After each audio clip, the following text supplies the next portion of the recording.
Hi and welcome to another gaming video, and in today's video I want to talk about Super Mario 64 DS. Now this was a launch title for the DS back in 2004, and yes, it's a port of Super Mario 64 from the N64. And while it might seem a little odd to launch a brand new system with a port from an older console, Super Mario 64 is regarded as one of the greatest 3D platformers and one of the earliest 3D platformers a-going. And I think it was kind of Nintendo's way of showing that the DS wasn't just another 2D capable console. So bringing out Super Mario 64 on the DS was quite a shrewd move. And it's not just a direct port, there are additional features. So you've got new levels, new bosses, new playable characters, each with their own unique features, new multiplayer mode and mini games as well. So it was a great addition to bring an older game, bang in some new features and release it on a new system, and it did show off what the DS was capable of, and it was a great idea from Nintendo. And it always amazed me how they could bring such a fully 3D rich game onto the DS, which, let's admit, even back in 2004 didn't have fantastic hardware, and it was predominantly a 2D console.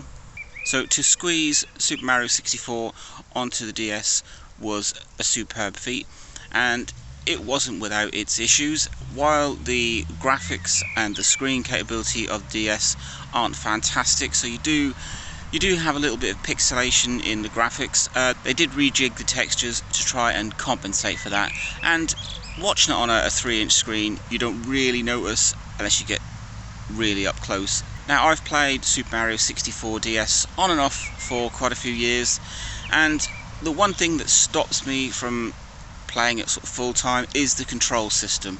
You move from the N64 with its analog stick, absolutely fluid to play, and then you bring it to the DS with its D-pad, and it really makes the controls quite clunky. You just kind of find yourself mashing the D-pad to get Mario to run around. And there were alternatives. You could have a virtual on-screen analog stick, and while I love the DS and its touch capabilities, it wasn't great in every scenario. All credit to Nintendo where it's due for porting this over, but some of the hardware limitations of the DS just let the whole game down, and it would have been great to see this ported over to the 3DS.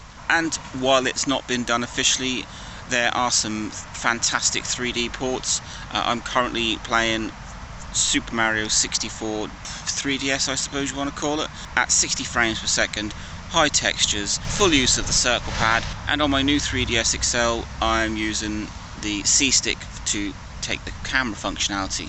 So back to Super Mario 64 on the DS, official release, fantastic, but it did come with some major drawbacks.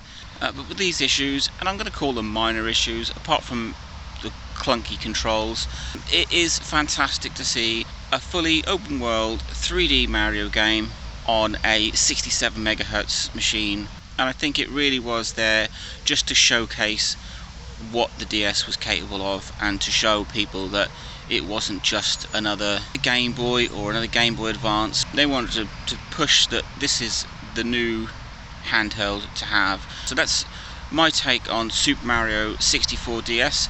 Fantastic game with a few little drawbacks. I'm now going to show some footage of me playing Super Mario 64. Link, like, subscribe, enjoy the gameplay.